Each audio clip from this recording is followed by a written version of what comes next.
Ah voilà, il y a une question pour Monsieur Brown. Tu l'as dit, Pierre-Louis? Alors, vous dites que les points de basculement vont rendre les présents modèles inutiles pour prédire l'évolution du climat. Mais est-ce qu'il n'y a pas dans les modèles de principe qui resteront les mêmes? Ne sommes-nous pas plus efficaces dans notre manière de faire des modèles justement en respectant certains de ces principes? Alors, je précise juste pour que ce soit plus C'est simple, une très bonne question. vu que nous sommes les seuls à avoir accès à la question que l'étudiant vient de poser, je vais la remettre dans le chat afin que tous les étudiants puissent la lire également. Hop, c'est tout bon, tu peux y aller, Jean. Très bien, merci. Donc, c'est une très bonne question. Donc, c'est vrai, un modèle comme celui que je vous présentais, par exemple, un modèle de climat, est basé sur des principes physiques. Les lois de la thermodynamique, conservation de la masse, tout ça ne va pas changer, même si la Terre décide de changer de dynamique. Mais le problème, c'est toute cette énorme paramétrisation que nous avons fait, le processus.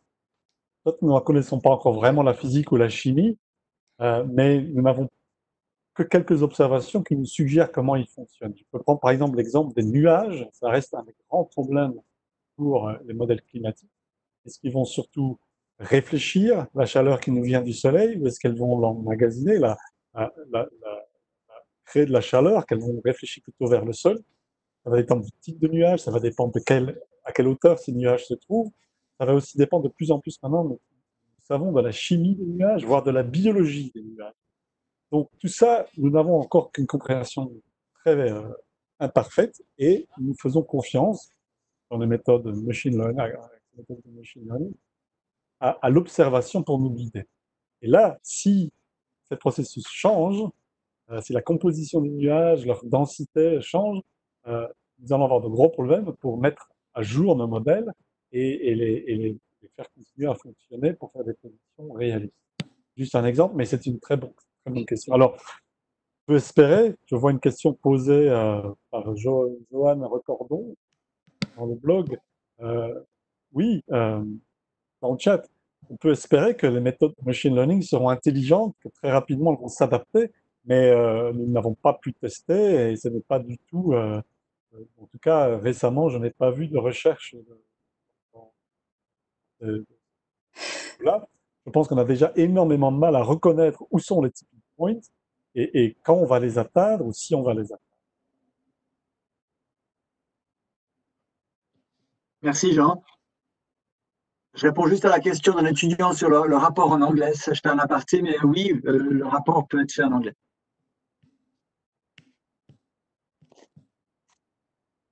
Ah, Alors, une autre question pour Madame Benayoun sur des cours d'éthique du numérique, notamment dans le cadre de leur production. Sont-ils donnés obligatoirement aux étudiants de l'EPFL et des autres écoles techniques ou juste marginalement? À part ce cours, bien sûr. Je pense pas que vous puissiez répondre. Alors, si je comprends bien la question, précisément, en fait, les étudiants là, qui ont pris la parole à Polytechnique et à Centrale dénonçaient le fait que les cours d'éthique soient beaucoup trop marginales et que, par exemple, il n'y ait aucun cours sur des questions de décroissance ou, par exemple, de low-tech. Voilà, donc c'était des choses qui n'apparaissaient pas dans leur cursus. Et ils le déploraient.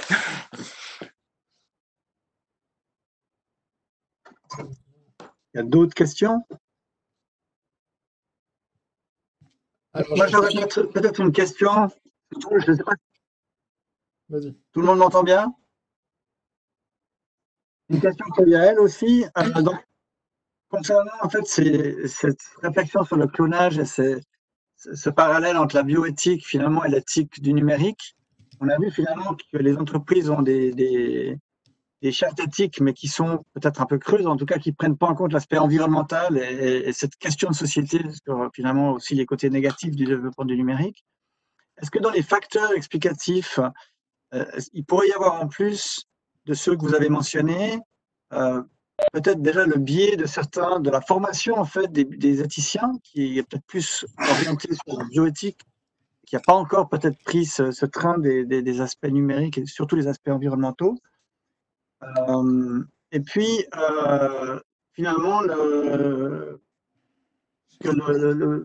la bioéthique a été développée largement aussi peut-être en partie par les généticiens eux-mêmes, qui ont assez vite vu quand même les risques de leur propre technologie. Et on peut se poser la question, et finalement ça peut être en partie aussi une autocritique, puisque je suis un gros consommateur de modélisation et de big data, mais est-ce que les scientifiques des big data et du numérique n'ont pas encore pris ce train-là pour réaliser ces aspects-là?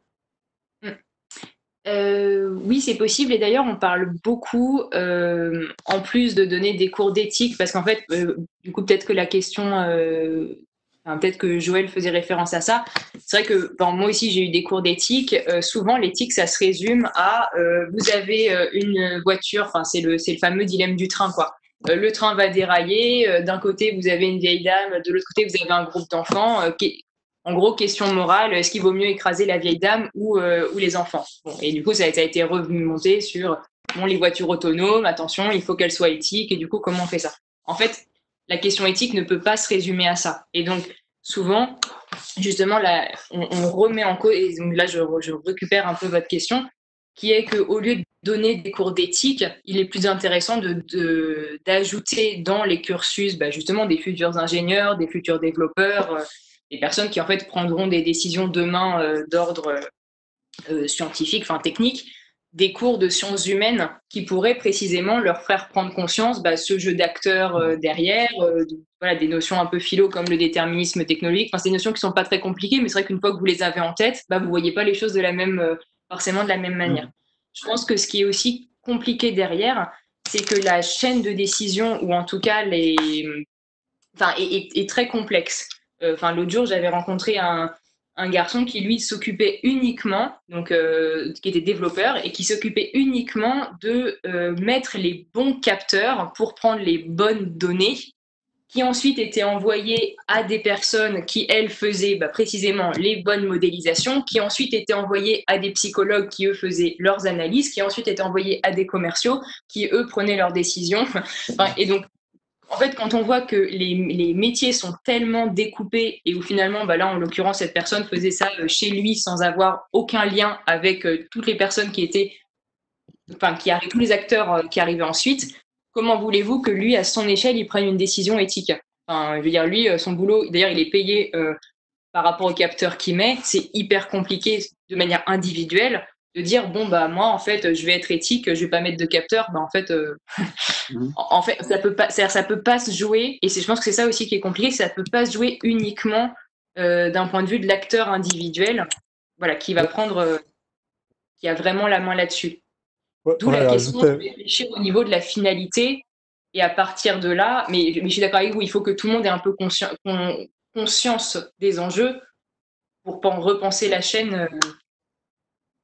Je voudrais ajouter juste une expérience personnelle qui fait que je pense que les choses sont peut-être même encore plus compliquées. C'est notre boulot de développer des méthodes et de développer, dans mon cas, des algorithmes pour faire des choses. Moi, je m'intéresse à la croissance des montagnes et comment elles évoluent sur des millions d'années. J'ai développé une méthode mathématique qui a des applications dans le développement des réseaux. Je ne le savais pas. Je n'avais aucune idée de ce genre d'application. Et je sais maintenant, on m'a contacté pour utiliser mes algorithmes pour dessiner la forme des trottoirs dans les grandes villes américaines. Donc, tu vois aussi, Yael, ce disconnect qu'il y a entre la recherche, je dirais pure, on peut dire ce qu'on veut, la recherche qu'on fait, et puis les applications qui peuvent en être faites. Oui. Et de moi me sentir responsable de la forme des trottoirs. ça devient compliqué. Je te suis entièrement, je suis entièrement d'accord avec toi.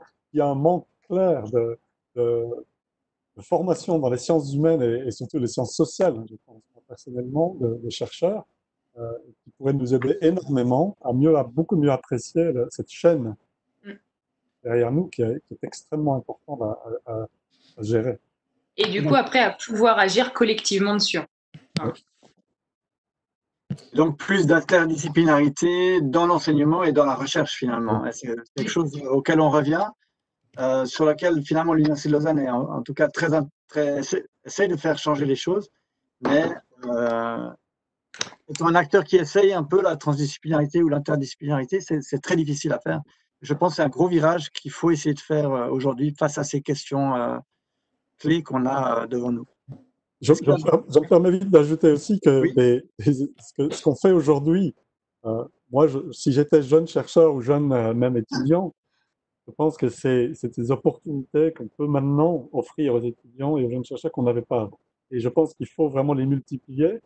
On peut même créer des envies de faire cette multidisciplinarité en invitant des personnes comme Yael, pour les gens qui sont comme moi, et comme moi pour les gens qui font des études, des travaux dans le domaine de Yael. Bah, c'est vrai que moi j'ai fait un petit peu de recherche dans mes études et c'est vrai que c'était hyper frustrant d'arriver à des colloques qu'on disait transdisciplinaires, mais en fait vous avez une présentation sur un sujet, par exemple en sociologie, après hop on passait à un autre sujet, une autre présentation dans une autre discipline et à aucun moment ces disciplines se croisaient ou se répondaient ou se parlaient. Donc on sentait qu'il y avait encore un peu de chemin à faire là-dessus. Peut-être que ça s'est amélioré depuis, hein, mais... Je pense qu'il y a encore du chemin. Est-ce qu'il y a d'autres questions des étudiants? Oui, exactement. Oui, tu nous les mets tout le temps sur le forum quand il y en a? Je viens d'en avoir un qui m'a été transmis en privé, mais du coup, je l'ai remis dans le chat pour les inviter également. Donc, question posée pour chacun d'entre nous. Connaissez-vous, donc, je ne connais pas la prononciation, Evgeny Morozov et ses travaux? Si oui, qu'en pensez-vous? Donc, pour avoir une première idée, moi, personnellement, je ne le connaissais pas, malgré... on t'entend pas bien, Pierre-Louis. Mais je peux répondre parce que je crois que j'ai compris. Bien, vas-y, Yael, je J'ai t'en remis ma prie. question dans le chat, si jamais. En répétant peut-être la question. Alors, donc si j'ai bien compris, c'est est-ce qu'on connaît Morozov et qu'est-ce qu'on pense de ses travaux? Exactement. Ok. Ouais, donc Morozov, je crois qu'il est journaliste à la base, si je me trompe pas, et en fait, il a été pas mal connu parce qu'il a écrit un livre sur le solutionnisme technologique, et qui effectivement enfin, que moi, après, je vous laisserai parler, mais je trouve vraiment pertinent. En fait, il explique tout simplement que aujourd'hui, on a d'ailleurs beaucoup tendance de voir les problèmes de société comme des problèmes, j'allais dire, scientifiques, comme des problèmes d'ingénieurs en fait, et de les traiter comme des problèmes d'ingénieurs. C'est-à-dire, vous les mettez sous forme d'équations et finalement, vous ne vous intéressez pas aux causes des problèmes, mais seulement à solutionner, enfin à penser une solution technique pour répondre au problème qui est posé. Sauf que du coup, vous arrivez à des solutions techniques qui ne prennent pas du tout en compte les causalités plus profondes du problème posé. Donc par exemple, j'avais eu l'occasion de visiter l'entreprise que vous connaissez peut-être, Palantir, qui est connue parce qu'elle a, c'est un peu une entreprise de Londres qui a un énorme mastodonte et qui a un peu le monopole, si je ne me trompe pas, de l'analyse précisément de big data, où en fait elle conserve les données notamment pour les gouvernements, les services de sécurité, bref. Et maintenant, elle s'est un peu ouverte à d'autres branches et elle nous présentait bien évidemment son volet philanthropique parce qu'elle ne pouvait pas parler de ses autres activités qui étaient classées secret défense. Et donc en fait ce qu'elle nous expliquait, et donc je pense que là on voit bien le solution technologique, elle nous disait effectivement à San Francisco, si vous y êtes déjà allé, il y a beaucoup de mendiants et de personnes SDF dans la rue. Et donc elle disait nous on a tout un système pour en fait traquer les gens, enfin suivre les gens.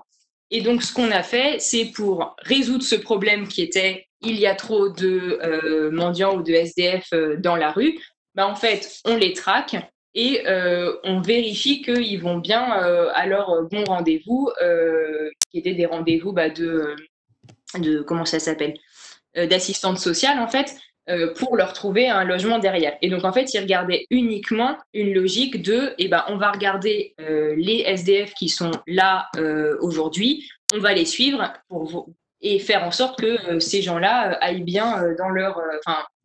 suivent bien la chaîne de la sécurité sociale. Sauf qu'en fait, à aucun moment dans les solutions mises en place, qui là en l'occurrence était juste de suivre des personnes, n'a été prise en compte que s'il y a autant de personnes dans les rues de San Francisco aujourd'hui, ça date notamment, si je me trompe pas, alors là il faudrait que je revoie un peu mes chiffres, mais je crois que ça date des années 80, où il y a eu des grosses politiques de fermeture d'hôpitaux, où en fait vous avez eu des personnes qui étaient notamment des hôpitaux psychiatriques ou de psychiatrie légère qui se sont retrouvées de fait à la rue du jour au lendemain. Et ça a été, il y a une deuxième vague de gens qui sont sortis qui sont retrouvés à la rue suite, bien sûr, à l'explosion de la bulle immobilière dans les années 2008. Donc en fait, il y a un moment où si vous ne traitez pas ces sujets-là, qui en fait sont des sujets vous avez des gens dans la rue qui normalement devraient être dans des hôpitaux spécialisés ou qui ont des problèmes de logement, en fait, vous n'allez pas résoudre le problème qui est qu'il y a des personnes dans les rues à San Francisco. Enfin, voilà. Et en fait, si je comprends bien en tout cas ce que Morozov dit, c'est bien ce côté de finalement ne pas prendre en compte les causes des problèmes et s'arrêter juste à on va résoudre un problème sans cause, quoi. Enfin une équation. Voilà, pardon, je sais pas si j'ai été très claire. Merci. Oui, je crois que c'était le président Reagan qui avait mis dehors fermer les hôpitaux psychiatriques. Je vais régulièrement à l'AGU et je l'ai vu dans les années 80. C'était absolument effrayant. J'allais dans les rues de San Francisco et on voyait apparaître à partir de 5 heures du soir une population comme ça. Je n'en parle plus. J'étais en 97 et on les voyait encore beaucoup. J'ai vécu là-bas une année. Est-ce qu'il y a d'autres questions, Pierre-Louis? Pour le moment, pas encore. J'ai rappelé quelques... Ah si. On prend encore une ou deux. On va bientôt arriver au bout, je pense. Alors, j'ai une question. Que pensez-vous de l'utilisation de la technologie aux USA pour traquer le parcours des gens, notamment par l'app Google Maps, et savoir s'ils ont été en contact avec quelqu'un testé positif au coronavirus? À savoir que si tel est le cas, un message est envoyé afin de demander à la personne de se mettre en confinement immédiat. Je pense même que dans d'autres endroits, on vont même jusqu'à envoyer des messages aux personnes qui l'auraient contacté pour leur dire que cette personne était positive. Ouais.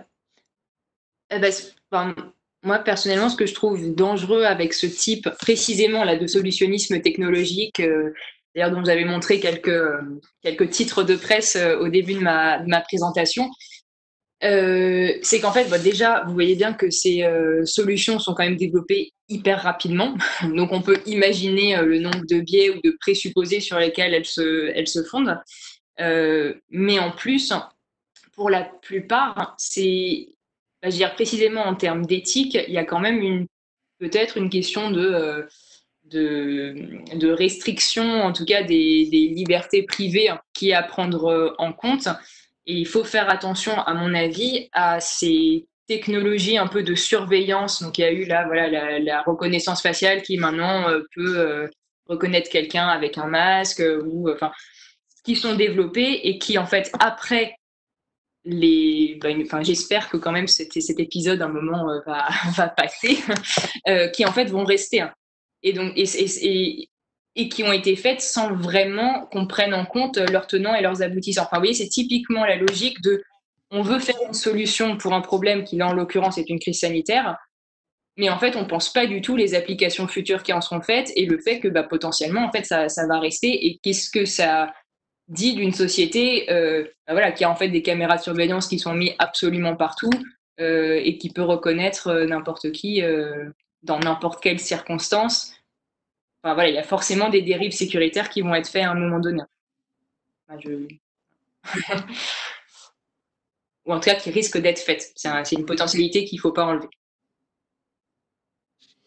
Est-ce qu'il y a peut-être une question à ce sujet? Enfin, est-ce que ce genre d'urgence qu'on est en train de vivre à travers le corona est connu dans l'histoire? Je ne suis pas du tout un sociologue ou un historien, pour avoir été des moyens pour tout d'un coup faire passer certaines technologies qui auraient peut-être été discutées beaucoup plus longuement si on n'avait pas été en situation de crise. Eh ben, je crois, mais alors là, pour le coup, j'ai vu les parallèles qui ont été faits, mais je les ai pas creusés, donc ça mériterait de regarder plus. Mais visiblement, c'est ce qui a été fait pour l'attaque du 11 septembre. Suite au 11 septembre, il y a eu voilà, plein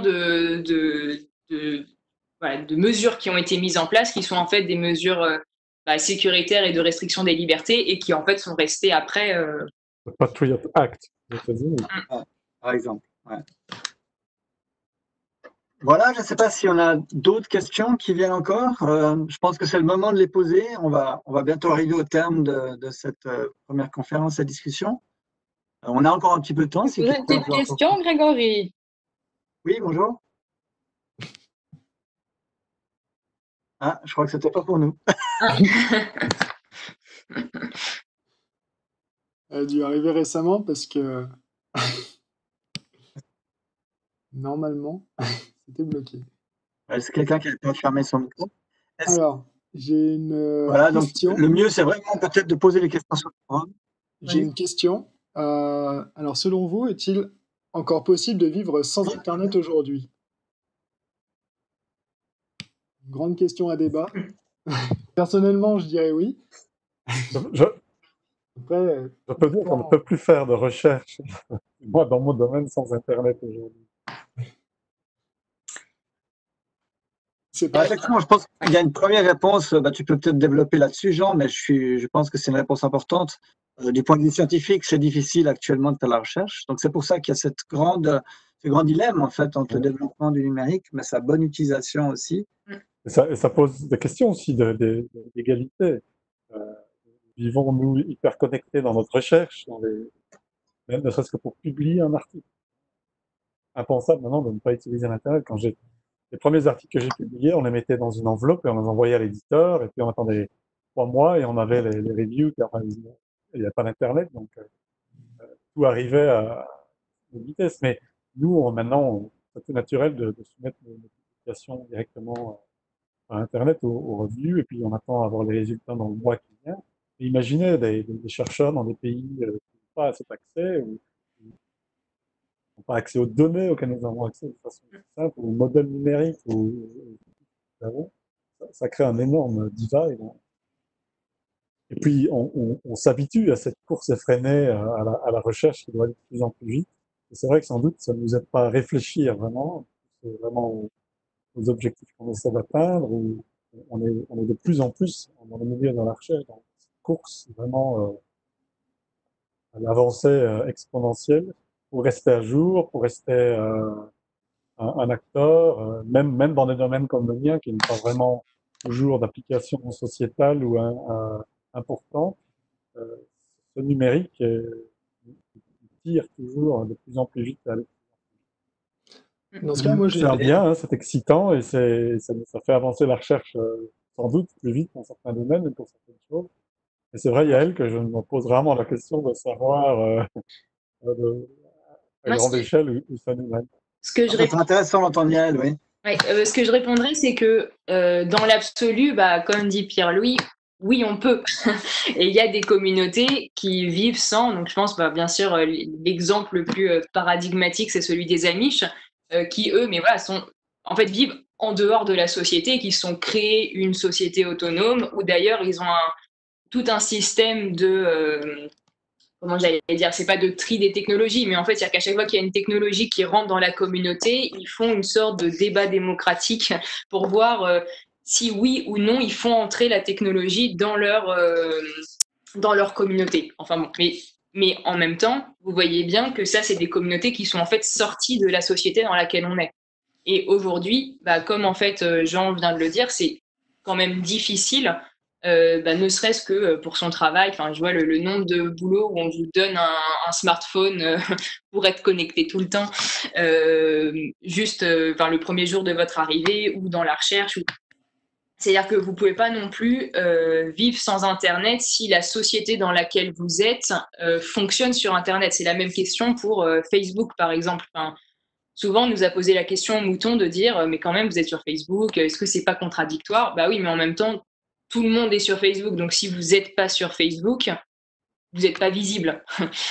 Donc, et là, quand je disais tout à l'heure, si l'enjeu c'est bien de changer de discours hégémonique, vous pouvez pas, on est dire pour poser les premières pierres de ce discours, sortir de ces canaux qui sont effectivement omniprésents. Après, voilà. Mais en revanche, ce qui est intéressant peut-être de garder en tête, c'est que Internet aujourd'hui tel qu'il est aurait pu être différent. Enfin, je pense, il y a quelqu'un qui est assez intéressant là-dessus, qui est Tariq Krim, qui lui est donc fait partie des personnes qui étaient un peu les pionniers d'Internet et qui avaient pensé un Internet qui avait pas du tout la même forme en fait que l'Internet qu'on connaît aujourd'hui. Et par exemple, qui avait pensé tous des systèmes mais qui ne fonctionnaient pas sur la captation de données, par exemple. Donc, en fait, on peut penser des Internets qui sont alternatifs. Et c'est ça, je pense, qui est intéressant, c'est de voir que déjà qu'il y a des choses qui existent et qui pourraient fonctionner différemment et que c'est des infrastructures qu'on pourrait, qu'on doit questionner sans forcément sortir du système. Voilà. Parce que c'est pas forcément possible aujourd'hui.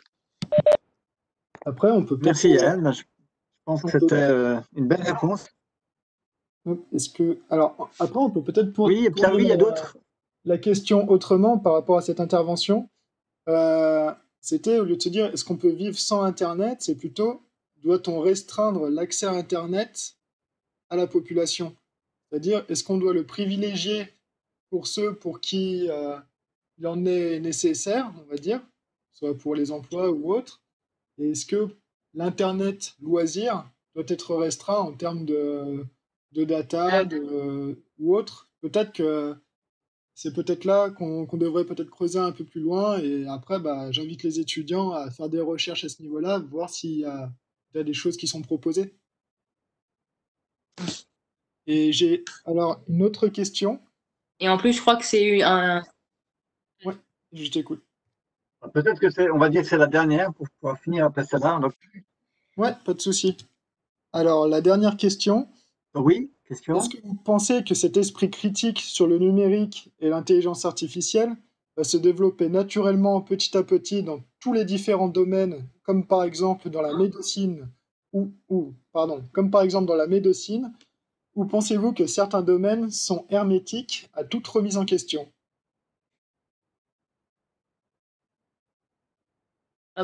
Si la question m'est posée, moi je suis optimiste. Je vois pas pourquoi il y aurait, je vois pas pourquoi il y aurait des champs qui n'auraient pas accès à ça. Mais en revanche, comme j'ai essayé de le montrer, il y a quand même des idéologies derrière qui sont très puissantes et c'est vraiment j'allais dire des lieux communs en fait qu'on n'interroge pas et qu'on entend. Enfin là, c'est vrai que j'ai pas donné d'exemple parce que j'avais pas le temps, mais par exemple, la neutralité technique, c'est quand même des discours que vous entendez dans les échos. Il y a Thales, enfin le PDG de Thales qui le dit, Elon Musk il n'arrête pas d'être dans du déterminisme technologique, les élus, enfin moi en France, au gouvernement ils sont quand même beaucoup dans ces discours-là, donc c'est vrai que tant que ces discours-là seront majoritaires et qu'on les entendra partout sans les remettre en question, là effectivement il y aura tout un pan qui sera hermétique, mais je veux dire dans l'absolu, non, je pense qu'aucun champ n'est hermétique, mais en revanche il faut casser ces barrières qui sont assez puissantes parce qu'on les entend tout le temps, quoi. Et qu'il n'y a pas vraiment de contrepoids. Je sais pas si j'ai répondu, mais... Oui, merci. Je crois que je vais peut-être dire juste le mot de la fin parce qu'on va conclure quand même pour que les gens puissent vaquer à leurs occupations. Ce que je voulais peut-être dire, c'est que malheureusement, cette année, on a ce cycle de conférences que pour les étudiants. On n'a pas réussi vraiment à l'ouvrir au public. Mais peut-être qu'en fait, quand même, c'est un petit début de débat et voilà, on parlait de questions de société sur certains enjeux. Je crois qu'on commence à les discuter. J'espère que ça pourra peut-être en tout cas permettre de faire sortir quelque chose. On se réjouit en tout cas de voir ces éléments incorporés dans les essais des étudiants en fin de semestre. Et puis, donc, je vous donne rendez-vous tous. Je vais peut-être passer la parole à Pierre-Louis pour rappeler quand est la prochaine conférence. Et donc, en fait, la prochaine, je peux le dire, ce sera pour moi-même la semaine prochaine. Donc, je parlerai aussi des big data d'une certaine manière, mais surtout de l'utilisation du numérique pour en fait répondre à des questions environnementales. Donc, c'est un peu le paradigme, c'est le dilemme par nature. Le numérique peut aider à répondre à des questions qu'on a sur les problèmes d'environnement à venir, les changements climatiques, les invasions biologiques, ce genre de choses. Mais par ailleurs, ces modélisations numériques coûtent de l'énergie. On a vu qu'il y a toute cette énergie grise associée au numérique. Et donc, je vais surtout vous donner une illustration un peu de l'utilité des simulations numériques pour répondre à ces questions environnementales. Et puis par la suite, dans les conférences qui suivront, on aura des visions beaucoup plus critiques de cet aspect-là. J'espère on aboutira à un équilibre, ou en tout cas des solutions peut-être qui se dessineront au fur et à mesure du développement des conférences. Voilà, donc je tiens encore à remercier énormément Jean Brown et Yael Ben Ayoun pour leurs interventions. C'était vraiment intéressant et j'ai trouvé passionnant de voir en fait ces deux présentations l'une après l'autre. Vous aurez un autre duo plus tard, vous pouvez le voir dans le programme. On apprécie aussi beaucoup ces intervenants de la société civile ou des ONG, des associations, qui donnent un regard critique, qui parfois n'est peut-être pas encore assez présent dans le monde scientifique. J'espère que ce genre d'événement ou de série de conférences pourra en tout cas contribuer à développer plus cette vision critique au sein des scientifiques.